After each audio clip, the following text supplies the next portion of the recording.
Got it. Good morning. Good morning. Good Namaste. morning. Good afternoon. Depends Namaste. where you are, Sebastian. Morning, Hi, Guruji. Mary Jo. Nice to have a picture today, Mary Jo. Wonderful. Good to see you all. Victoria, nice to see you. Nice photographs on the wall. Beautiful. All right, Zaki, you ready? Good. So I'm going to today work with us with Shabda Brahman. Shabda Brahman. Shabda is the infinite, the sound of infinite energy, the vibration of infinite energy. Now, Shabda Brahman,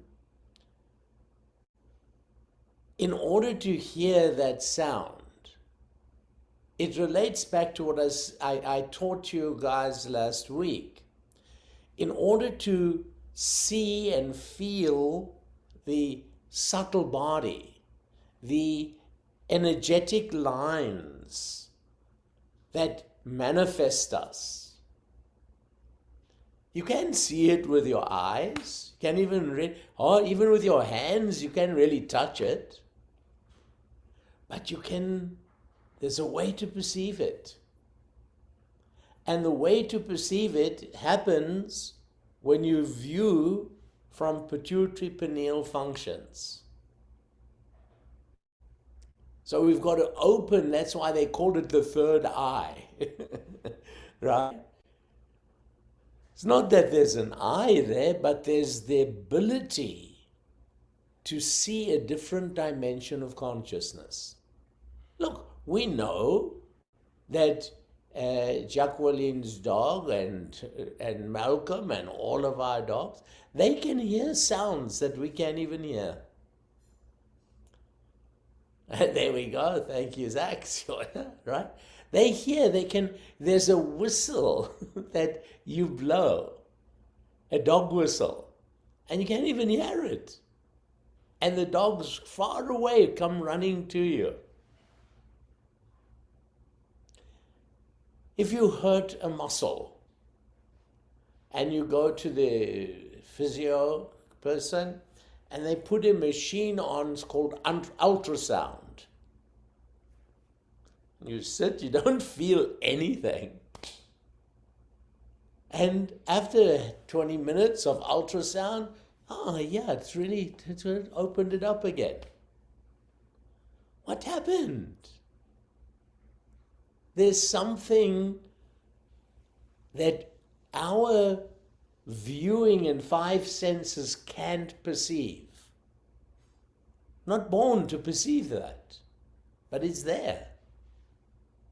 So it's kind of ridiculous because, people say, no, I just want to do something that's, real, not mantra, sound, this, that, light. No. I want the real energy.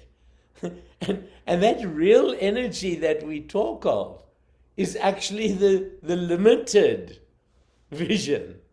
It's just not the full, complete vision. So to learn how to reach into these things, to feel sounds, mantra, will lead us back to that infinite, unbound sound. Brahman, the infinite consciousness that we're all born from like an ocean, and we're the drop. We need to be able to learn how to tune back to that.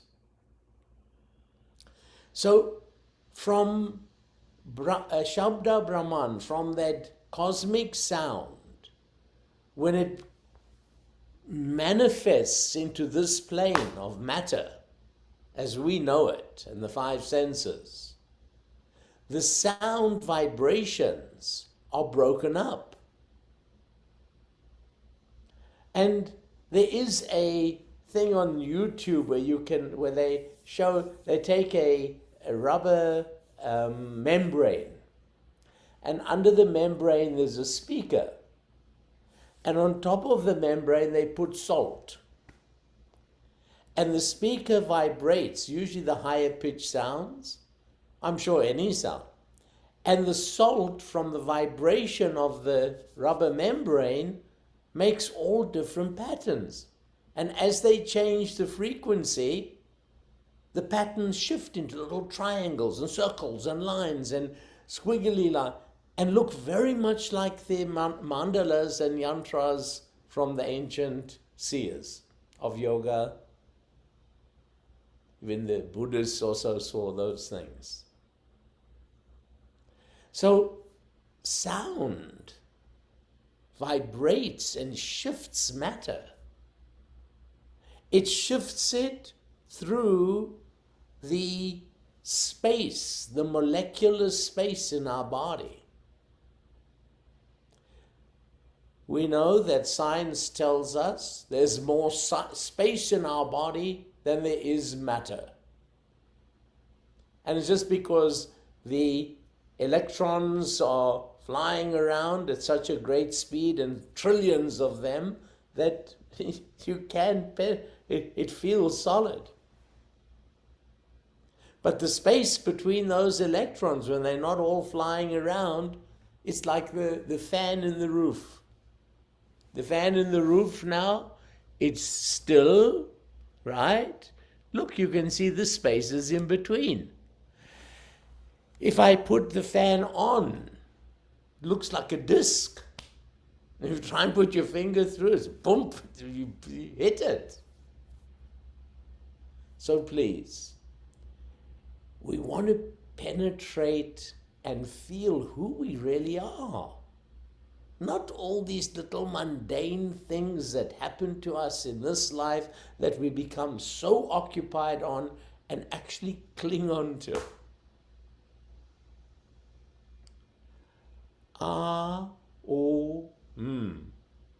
The meditation where you tune brings you back to the drone sound of Om. It brings you back there by vibrating through Brahma Nadi, that central chord of intelligence in the center of our being. So when one chants the sound,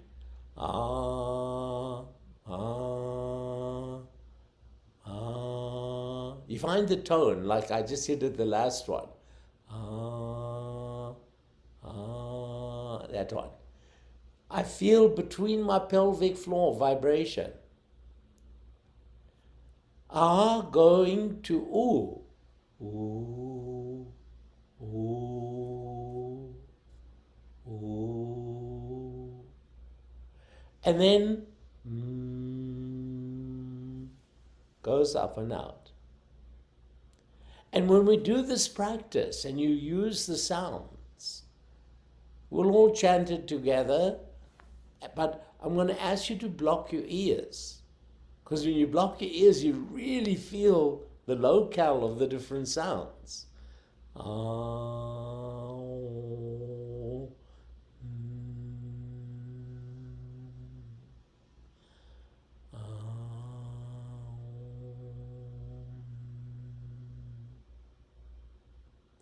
And those three different locales are the granthis. The granthis are what hold us, knots that hold us in this plane of consciousness. So here we're going to release the granthis so that we can experience where we come from. Unbound intelligence, which is the drone of Om.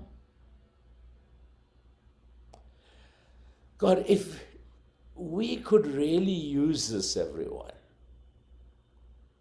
that at any moments during the day, I like to say to people, take at least 6 minutes in the day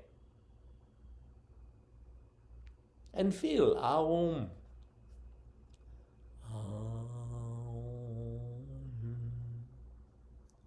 audibly a few.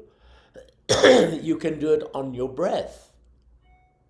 On the inhalation, ow, and on the exhalation, Please, all of this stuff that I share with you, I'm just trying to encourage you to feel the field, the field of the subtle energy within you.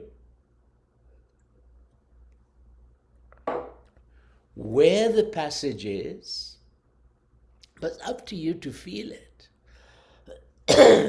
What is the difference between making the noise and feeling? It's almost like when you use drishti in yoga practice and you let your vision fall on a point so that your vision is not scattered all over as you're doing the asana. And when you use the drishti, excuse me, when you use drishti, pulls you back in. Well, you're going to do the same thing with sound. I want you to feel the vibratory fields. That ultimately you don't need to make the noise. Noise is just to lead you there. So if you could feel Aum 6 times a day. Spread it out. Put it on your iWatch or phone. And it tells you. And just learn to feel this passage of Aum. You're tuning in to greater intelligence, unbound intelligence, which is inspirational, intuitional, and you're tuning to the subtle energies that create this show of life that we're temporary in. So that is the practice today. We'll do Aum, we'll feel it, we'll see how it leads us in and how it opens the doorway for you to feel a state of oneness, to feel unbound intelligence. God, I just hope you get all of that. Unbound intelligence. But it's nothing. It's no particular thing. It's all things at once. It's huge. It's infinite. And yet it's not there. Are there any questions before I lead you through the practices? All good? Very good. I don't think there's any questions. I did such a good job, right, Liz? Wonderful. Let's go and start this practice. Find the chord, find that state, and learn to sit in it, unbound. For those who are relatively new as such in yoga, or even if you're not, and you get stiff or you get a restless attack, don't start being judgmental of yourself. It's a bad one. It's a good meditation. There's no such thing. You observe your body go through something, your mind go through something, you let it go and you're back there again. When you're back there, it's never good or bad. It's unbound. It's infinite. Come on to all fours. Let's begin